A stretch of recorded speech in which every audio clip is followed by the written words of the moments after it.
اور خلیج عربی کے ساحلی علاقے۔ ان کے علاوہ یمن پر فارسی قبضے کے دوران میں وہاں بھی اکا دکا افراد نے مجوسیت قبول کی۔ باقی رہا صابی مذہب، تو عراق کے آثار قدیمہ کی کھدائی کے دوران جو کتبات برآمد ہوئے ان سے پتہ چلتا ہے کہ یہ ابراہیم علیہ السلام کی کلدانی قوم کا مذہب تھا۔ دور قدیم میں شام و یمن کے بہت سے باشندے بھی اسی مذہب کے پیروکار تھے۔ عرب کے باقی دینوں کے ماننے والوں کا حال مشرکین ہی جیسا تھا، کیونکہ ان کے دل یکساں تھے، عقائد ایک سے تھے اور رسم و رواج میں ہم آہنگی تھی۔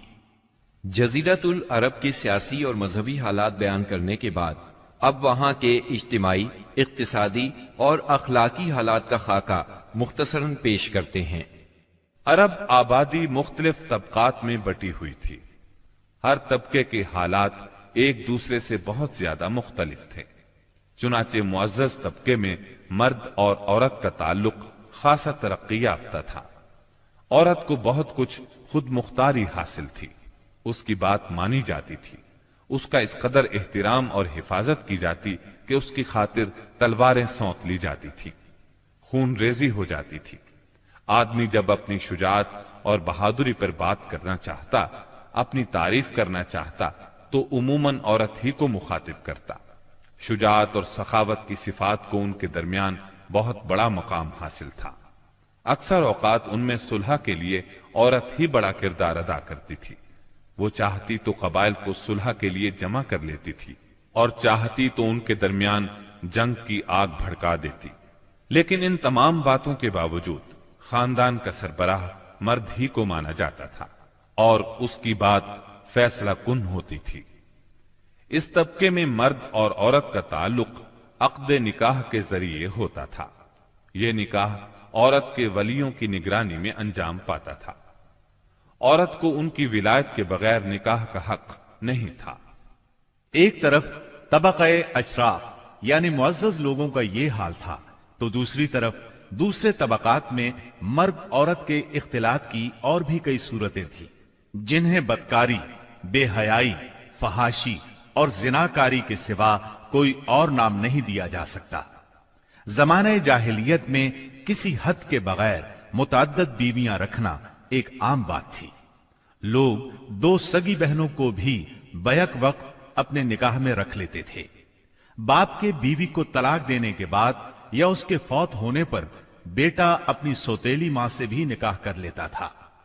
طلاق کا اختیار مرد کو حاصل تھا اور اس کی کوئی حد مقرر نہیں تھی۔ زناکاری تمام طبقات میں عروج پر تھی، کوئی طبقہ یا انسانوں کی کوئی قسم اس سے مستثنا نہ تھی۔ البتہ کچھ مرد اور کچھ عورتیں ایسے ضرور تھے جنہیں اپنی بڑائی کا احساس اس برائی کی کیچڑ میں لت پت ہونے سے باز رکھتا تھا۔ پھر آزاد عورتوں کا حال لونڈیوں کی نسبت اچھا تھا۔ اصل مصیبت لونڈیاں ہی تھی۔ ایسا لگتا ہے جیسے ان جاہلوں کی اکثریت اس برائی کی طرف منسوب ہونے میں کوئی آر بھی محسوس نہیں کرتی تھی۔ جاہلیت میں باپ بیٹے کا تعلق بھی مختلف نوعیت کا تھا۔ کچھ تو ایسے تھے جو کہتے تھے یعنی ہماری اولاد ہمارے کلیجے ہیں جو روئے زمین پر چلتے پھرتے ہیں، جبکہ دوسری طرف کچھ لوگ ایسے بھی تھے جو لڑکیوں کو رسوائی اور خرچ کے خوف سے زندہ دفن کر دیتے تھے اور بچوں کو فقر و فاقے کے ڈر سے مار ڈالتے تھے۔ تاہم یہ کہنا مشکل ہے کہ یہ سنگ دلی بڑے پیمانے پر رائج تھی، کیونکہ عرب اپنے دشمنوں سے اپنی حفاظت کے لیے دوسروں کی بنسبت کہیں زیادہ اپنی اولاد کو بہتر سمجھتے تھے اور اس بات کا احساس بھی رکھتے تھے۔ مطلب یہ کہ مجموعی طور پر ان کی حالت بہت کمزور تھی، عقل سے عاری تھی اور ذلت میں گھری ہوئی تھی۔ جہالت نے ان کو اپنے گھیرے میں لیا ہوا تھا۔ خرافات کا دور دورہ تھا، لوگ جانوروں جیسی زندگی گزار رہے تھے۔ عورت بیچی اور خریدی جاتی تھی، بعض اوقات اس سے مٹی اور پتھر جیسا سلوک کیا جاتا تھا۔ قوم کے باہمی تعلقات کمزور بلکہ ٹوٹے ہوئے تھے۔ رہ گئیں حکومتیں تو ان کو صرف اپنا خزانہ بھرنے سے غرض تھی یا مخالفوں پر فوج کشی کرنے کی فکر۔ اقتصادی حالت بھی خراب تھی۔ صرف تجارت ان کے نزدیک ضروریات زندگی حاصل کرنے کا سب سے اہم ذریعہ تھی، اور تجارت کے لیے امن و سلامتی کی فضا کا ہونا ضروری ہے، ورنہ تجارتی آمد و رفت نہیں ہو سکتی۔ جبکہ ان کا حال یہ تھا کہ سوائے حرمت والے مہینوں کے امن اور سلامتی کا کہیں وجود نہ تھا۔ یہی وجہ ہے کہ صرف حرمت والے مہینوں میں عرب کے مشہور بازار اوکاز، ذی المجاز اور مجنہ لگتے تھے۔ جہاں تک صنعتوں کا معاملہ ہے تو عرب اس میدان میں ساری دنیا سے پیچھے تھے۔ کپڑے کی بنائی اور چمڑے کی دباغت وغیرہ کی شکل میں جو چند صنعتیں پائی بھی جاتی تھیں وہ زیادہ تر یمن، ہیرا اور شام سے ملے ہوئے علاقوں میں تھیں۔ البتہ اندرون عرب گلہ بانی اور کھیتی باڑی کا کسی قدر رواج تھا۔ ساری عرب عورتیں سوت کاٹتی تھیں، لیکن مشکل یہ تھی کہ سارا مال و متاع ہمیشہ لڑائیوں کی زد میں رہتا تھا۔ غربت عام تھی، لوگ ضروری لباس تک سے محروم تھے۔ یہ بات تو مشہور ہے کہ اہل جاہلیت میں کمینی اور رذیل عادات پائی جاتی تھی، عقل کے خلاف باتوں کی بھرمار تھی، تاہم ان میں کچھ پسندیدہ اخلاق بھی تھے۔ ان اخلاق کو دیکھ کر انسان دنگ رہ جاتا تھا۔ نمبر 1، کرم و سخاوت۔ یہ اہل جاہلیت کی خوبی تھی جس میں وہ ایک دوسرے سے آگے نکل جانے کی کوشش کرتے تھے، اور اس پر فخر کرنے کا عالم یہ تھا کہ عرب کے آدھے اشعار اسی کی نظر ہو جاتے تھے۔ اس وصف کی بنیاد پر کوئی اپنی تعریف کرتا تھا تو کوئی دوسروں کی۔ حالت یہ تھی کہ سخت سردی اور بھوک کی حالت میں بھی کوئی مہمان آ جاتا اور میزبان کے پاس اپنی سواری والی اونٹنی کے سوا کچھ نہ ہوتا، اور کنبے کی ضرورت پوری کرنے کا ذریعہ بھی صرف وہی سواری ہوتی تو اپنے مہمان کے لیے ذبح کر دیتا۔ یہ ان کے کرم ہی کا نتیجہ تھا کہ بڑی بڑی دیت اور مالی ذمہ داریاں اٹھا لیتے تھے، اور اس طرح انسانوں کو بربادی اور خون ریزی سے بچا کر دوسرے رئیسوں اور سرداروں کے مقابل فخر کرتے تھے۔ وہ جوا کھیلتے تھے۔ ان کا خیال تھا یہ بھی سخاوت کی ایک راہ ہے، کیونکہ انہیں جو نفع حاصل ہوتا یا نفع حاصل کرنے والوں کے حصے سے جو کچھ زائد بچ رہتا اس کو وہ مسکینوں کو دے دیتے تھے۔ اسی لیے قرآن پاک نے شراب اور جوئے کے نفع کا سرے سے انکار نہیں کیا، بلکہ سورہ بقرہ کی آیت 219 میں فرمایا، یعنی ان دونوں کا گناہ ان کے نفع سے بڑھ کر ہے۔ نمبر 2، ایفائے عہد یعنی وعدے کا پورا کرنا۔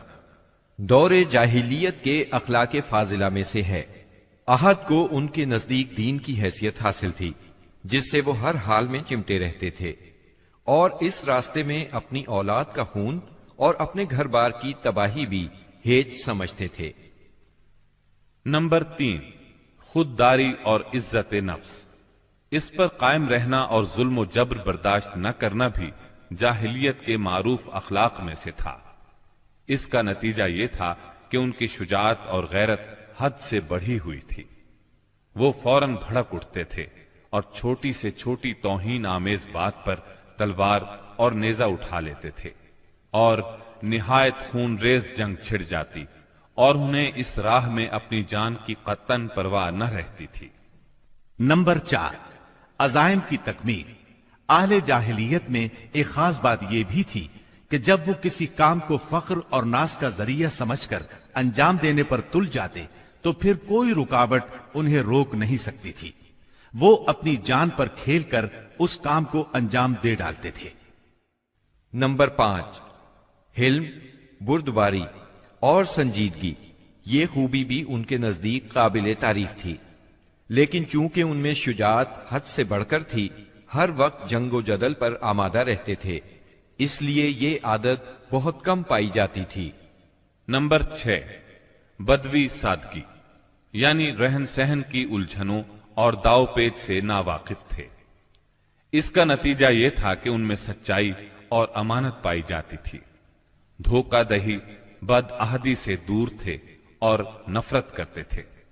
ہم سمجھتے ہیں کہ جزیرت العرب کو ساری دنیا سے جو جغرافیائی نسبت حاصل تھی، اس کے علاوہ یہی وہ قیمتی اخلاق تھے جن کی وجہ سے اہل عرب کو بنی نوع انسان کی قیادت اور رسالت عامہ کا بوجھ اٹھانے کے لیے منتخب کیا گیا تھا، کیونکہ یہ اخلاق اگرچہ بعض اوقات شر اور فساد کا سبب بن جاتے تھے اور ان کی وجہ سے المناک حادثات بھی پیش آ جاتے تھے، لیکن اپنی نوعیت کے بڑے قیمتی اخلاق تھے۔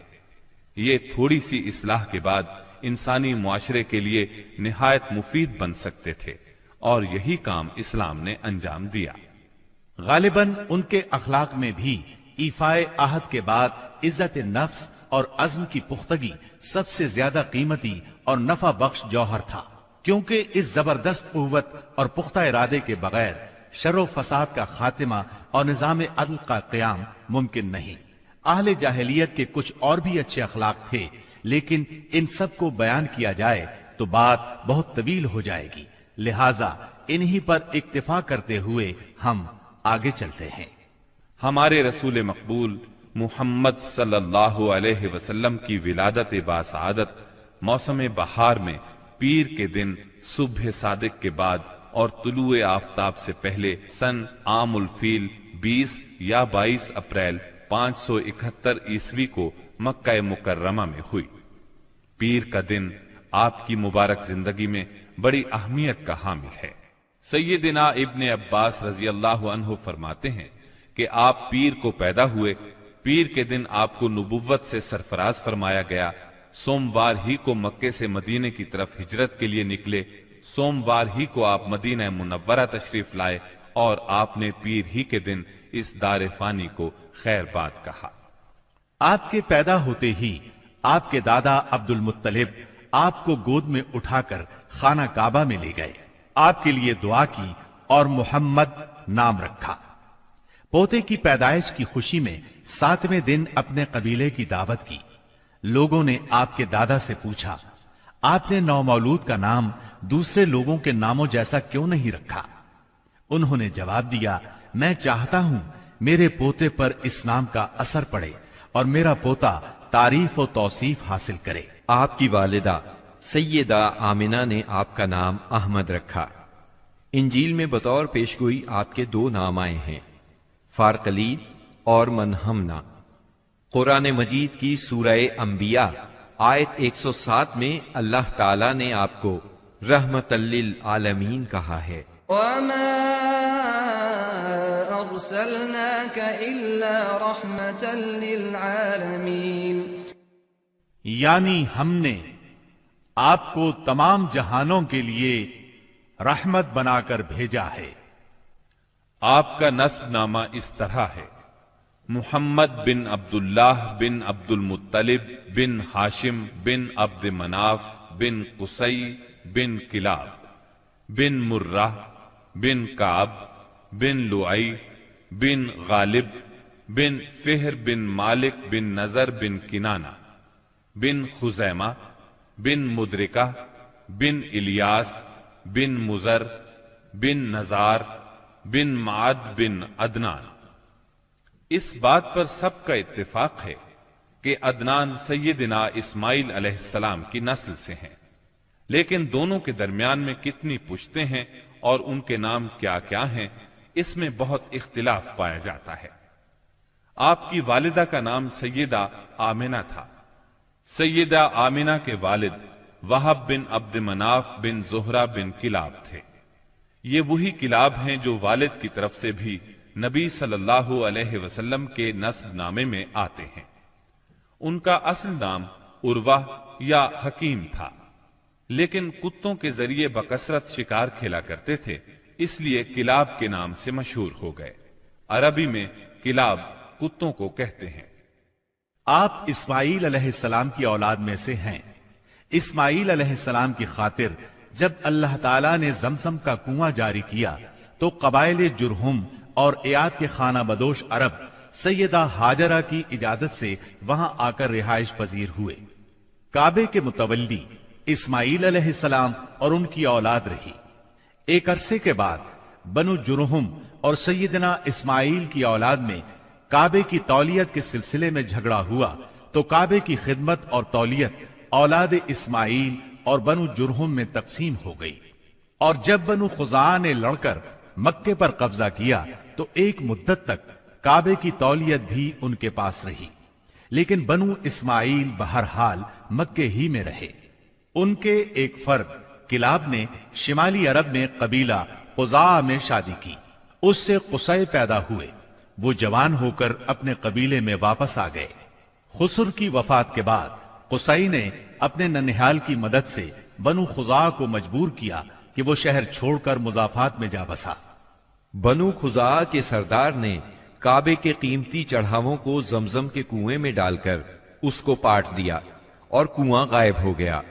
پھر قصی کو بہت بڑا اقتدار حاصل ہوا، اس کی اولاد پھلی پھولی اور اسے قوم کا بہت بڑا سردار تسلیم کیا گیا۔ قصی نے مکے میں ایک شہری مملکت کا آغاز کیا، وہاں دار الندوہ یعنی پارلیمنٹ اور ٹیکس کے نئے محکمے قائم کیے، لیکن وفات کے وقت حکومت اپنے بچوں میں تقسیم کر دی۔ کسی کو کعبے کی رکھوالی سونپی، کسی کو چابی دی، کسی کو فوج کی قیادت تو کسی کو ٹیکس کا حساب کتاب سونپا۔ بعد کی نسلوں میں انتظامات کی مزید تقسیم در تقسیم ہوئی۔ آغاز اسلام کے وقت وہاں 10 سرداروں کی ایک مجلس کار فرما نظر آتی تھی۔ قصی کے 4 بیٹے تھے، ان میں عبد مناف بڑے نامور اور صاحب عزت ہوئے۔